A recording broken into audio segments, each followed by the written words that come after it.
ओम नमः सिद्धेभ्यः। अहिंसा परमो धर्म की आचार्य गुरुवर श्री कुंद भगवान की, आचार्य गुरुवर श्री ज्ञान सागर मुनि महाराज की।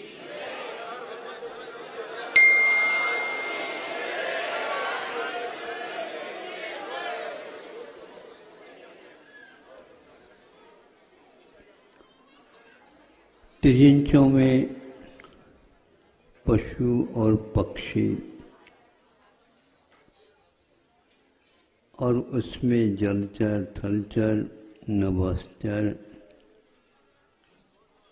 आदि भेद को लेकर के मन वाले तिरिंच भी होते हैं।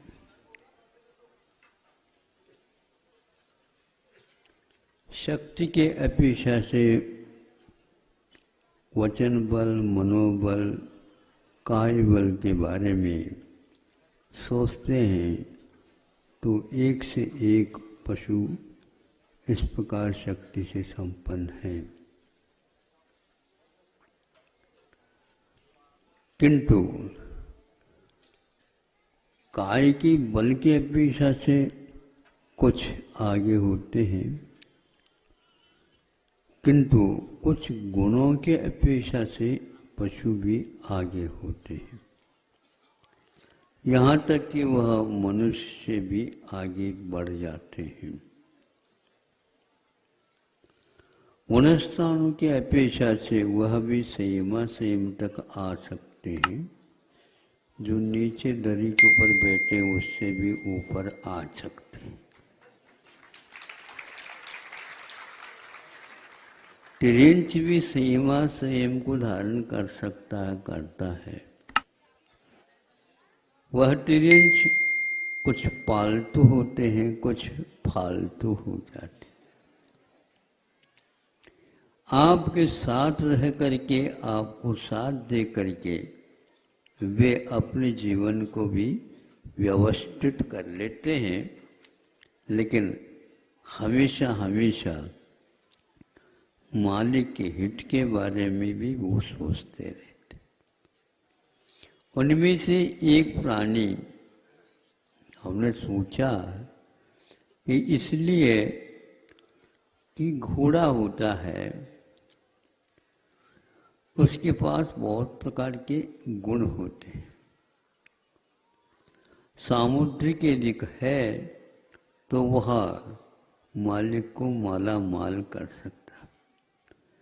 यदि उसके पास कुछ गुण नहीं है, कुछ कम है, तो मालिक के लिए भी उसका कष्ट भोगना पड़ता है कभी कभी। यद्यपि यह अपने अपने कर्मों के ऊपर आधारित है, लेकिन कर्मों के फल में दूसरे निमित्त भी इस प्रकार कार्यकारी हो जाते हैं। जैसे गिलोय है और वह बहुत कड़वा और अनेक प्रकार के भयानक रोगों के निवारण में कारण होता है, किंतु वह उसको और बल प्रदान करने वाला नीम का वृक्ष होता है। और पहली गिलोय और वह नीम पर चढ़ा। वैसे ही यदि गिलोय है तो इतना लाभप्रद नहीं होता जितना कि नीम के ऊपर चढ़ जाए। फिर तो उसकी कड़वाहट में अधिकता हो जाती है और उसमें गुण जो रोग को दूर करने में अकेला है, वह मान लो 10-15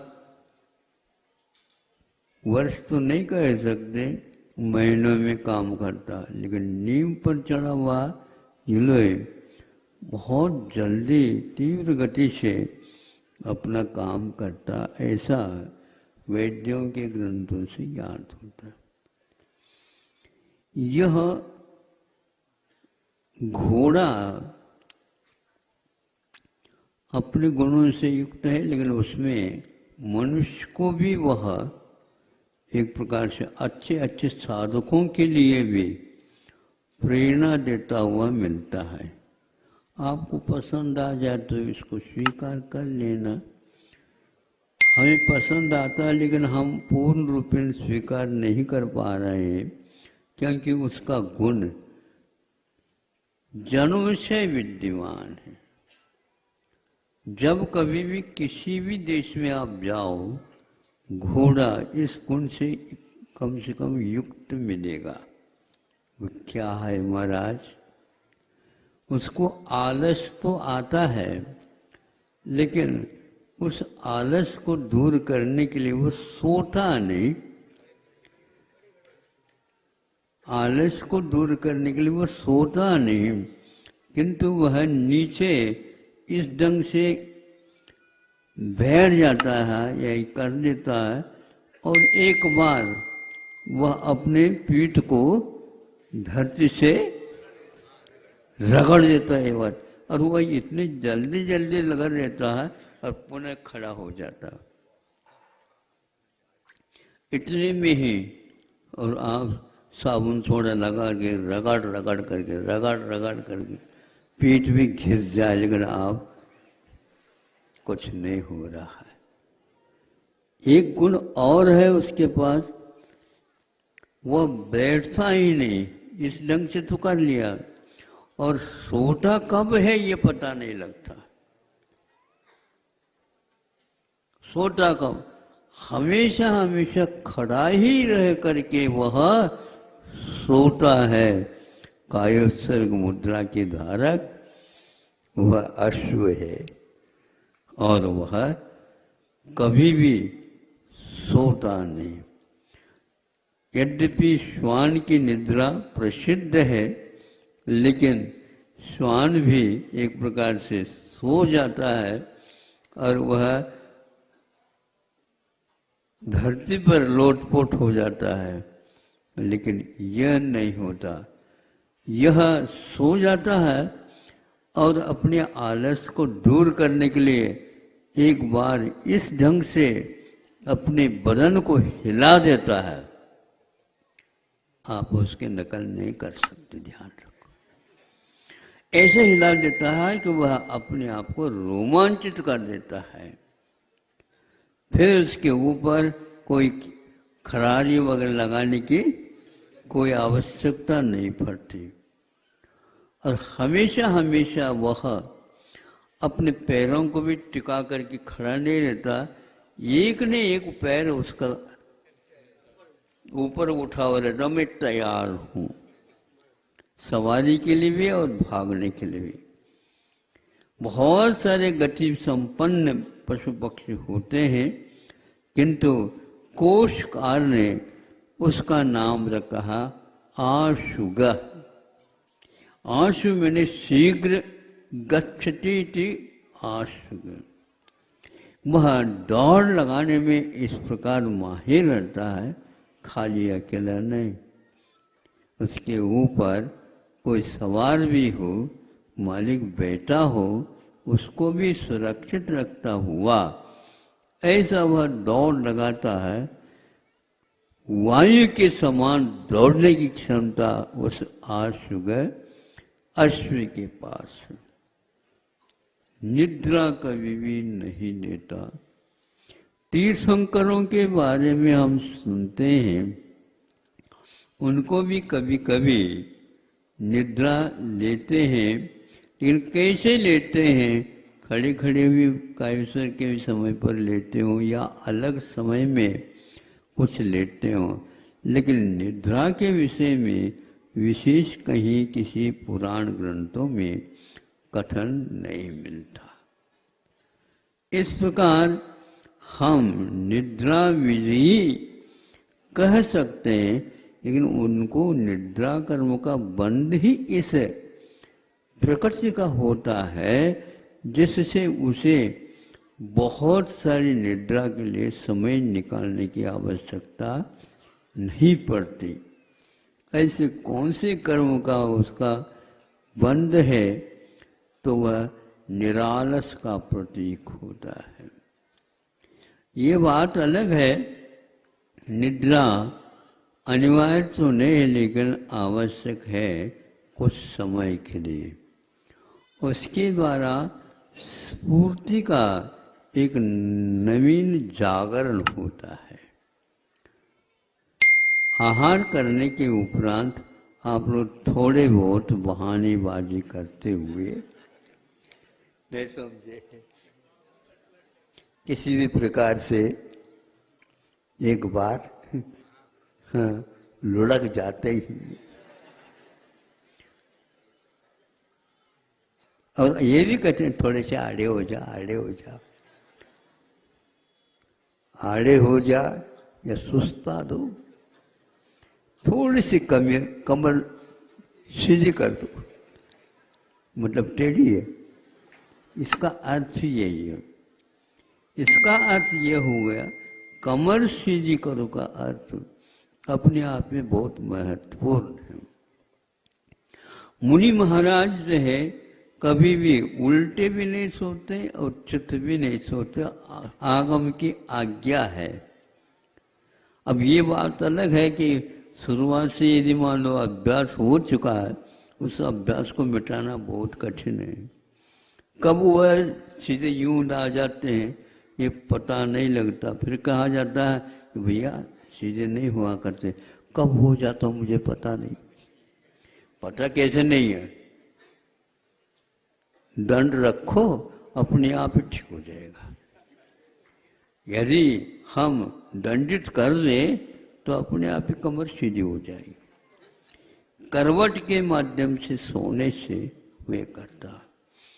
तो यह खड़े खड़े होकर के भी, बिना निद्रा भी इस प्रकार वृद्ध होने के उपरांत भी वह अपनी चाल में कोई अंतर नहीं लाता। वह भी वृत्ति बन सकता है, यह तो उसका जन्मजात गुण हुआ। वह कभी भी मांसाहार की ओर दृष्टि नहीं रखता। कहीं भी हो वह मांसाहारी। ये जन्म सिद्ध अधिकार है हमारा, और आपका कौन सा जन्म सिद्ध होगा? सिद्ध परिणति बनेंगे। आलस के ऊपर जीत लो। तो वह एक प्रकार से घोड़ा उसके ऊपर हमेशा हमेशा ध्यान देता है, और वृद्धावस्था में तो कम से कम वह बैठ जाता हो।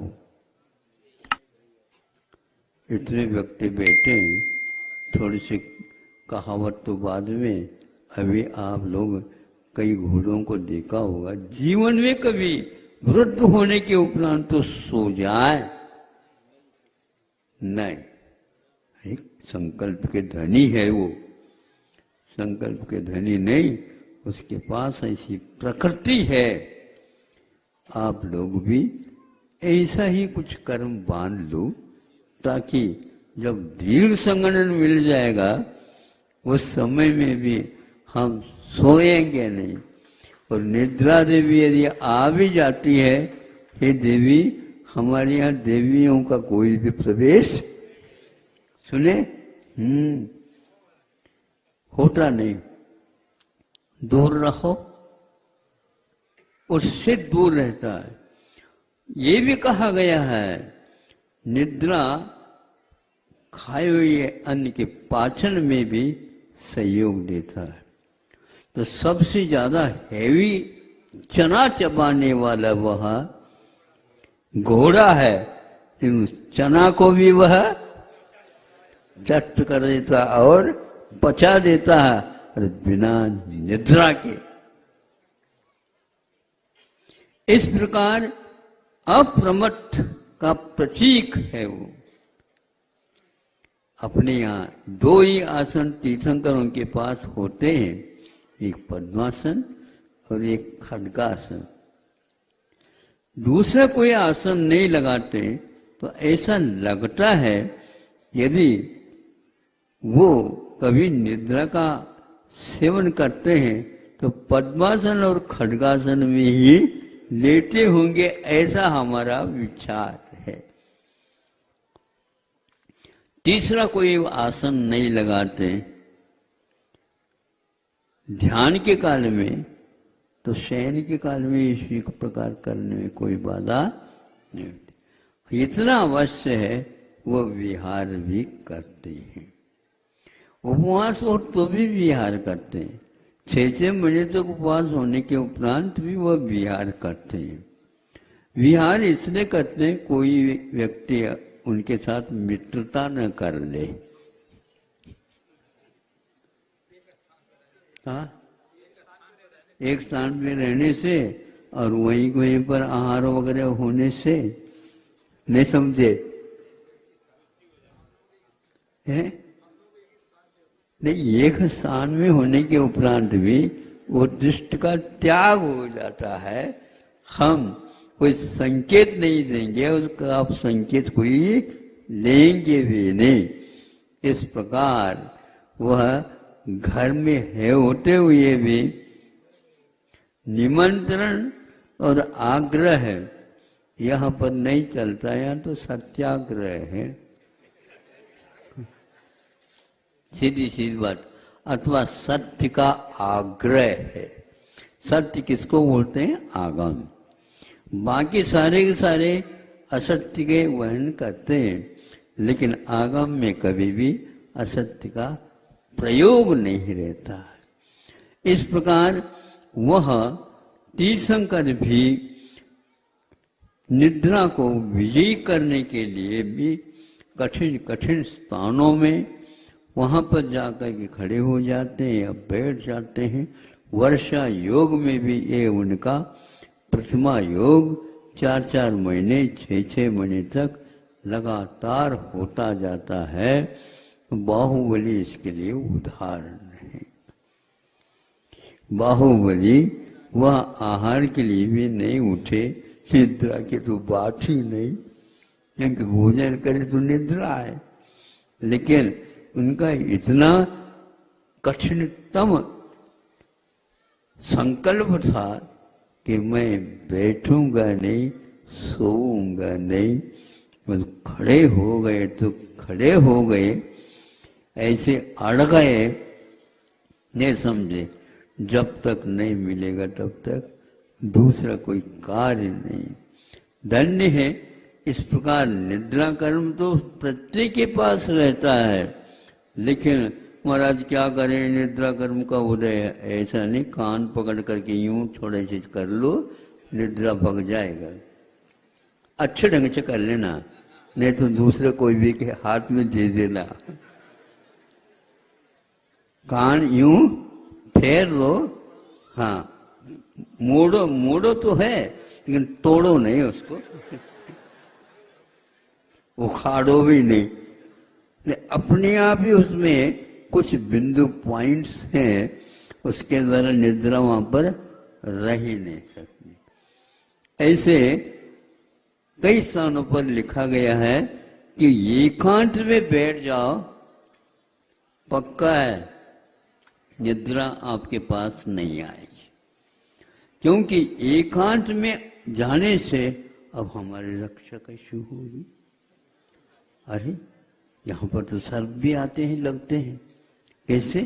यहाँ पर उसका चिन्ह पड़ा हुआ है, यही कहीं बिल होगा। बिल नहीं महाराज, मामी है।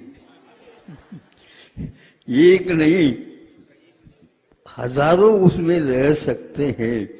और जिस समय आप सोएंगे उस समय आपके परिचय के लिए वो आएगी। इसलिए सोना,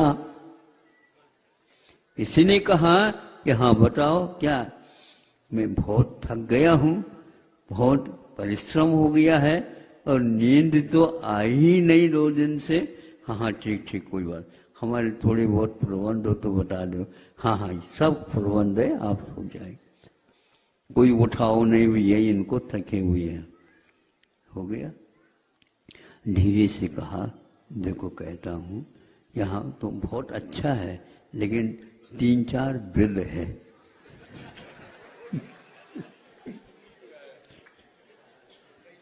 अब बताओ, निद्रा देवी आएगी? नहीं है ना। आपके निद्रा भी बहुत शानी है। इसके लिए प्रशिक्षण कहाँ से मिला बताओ?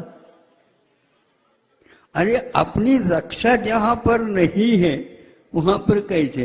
रक्षा तो हम अपनी करेंगे। शरीर की रक्षा करने के लिए नहीं कहा, शरीर के लिए भाड़ा दो और आत्मा की रक्षा करो। कषायों से बचोगे, शरीर भी बचेगा और आत्म तत्व का भी विकास होगा। इस प्रकार एकांत में रहने से अपने आप ही निद्रा के ऊपर विजय और भय के ऊपर भी विजय, भय को जीतने का भी वह साहस आ जाता है। तो आप अकेले अवतरे मरे अकेलो हुए। ये याद है आप लोगों को? हाँ महाराज, याद करते करते बूढ़े हो गए, फिर भी रोते रहते हैं, वियोग हो जाता है। नाती पोते होने के उपरांत भी दादाजी के आंखों में पानी आता है, क्योंकि घर में कई सदस्य सो गए हैं बुखार के कारण आदि आदि। तो ये सारा वो ये है 12 भावना, 1200 भावना नहीं चाहिए मुझे, 12 ही चाहिए, पर्याप्त है, उनका कल्याण हो जाएगा। तो घोड़े से आप सीखेंगे और किसी से नहीं। हाँ, वह अश्व अपना श्वा ने कुत्ता भी निद्रा विधि है, रात में भी रात्रि जागरण ऐसा उनका उसका नाम है। इसको जागता है ऐसा नहीं कह ले, खड़े होकर के सोता है, लेकिन वह सोने का बहाना करता है, पूरा नहीं सोता। उसके कान यूं यूं करते रहते हैं, कहाँ कहाँ है ये सब न्यूज लेता रहता है। एकदम बैठ करके बैठ जाएगा, भाग जाएगा वहां से जहां पर चहल पहल चल रही है। ऐसा अकेला ही कोई चोर वगैरह आ जाए तो अकेले कहते हैं हम जाग रहे हैं। कुत्ते भौंकने लग जाएंगे तो चोर भी भाग जाते और आ जाएंगे लोग। इसलिए ऐसे भी प्राणी रहते हैं, इसलिए मूलाचार में श्वान निद्रा कहा गया कि आपको कुत्ते के समान शयन करना है, अजगर के समान नहीं। अजगर जो है ना 6-6 महीने तक सोता बताते हैं। अनेक और प्रसिद्ध पुराण पुरुष भी हुए हैं जिन्होंने अपने जीवन में कुंभकर्ण है, तत्व मोक्षगामी जीव थे वो, लेकिन फिर भी निद्रा के शौकीन थे। है? हाँ, बहुत निद्रा कर्म का उदय है। इसलिए निद्रा और प्रचला और त्यान ग्रद्धि, ये आज की निद्राएं हैं। केवल निद्रा और प्रचला ऊपर के गुणस्थानों में भी पाए जाते हैं। प्रसंग के अनुसार आपके सामने जब कभी भी मिल जाए प्रसंग तो वो भी बता दिया जाएगा। अहिंसा परमो धर्म।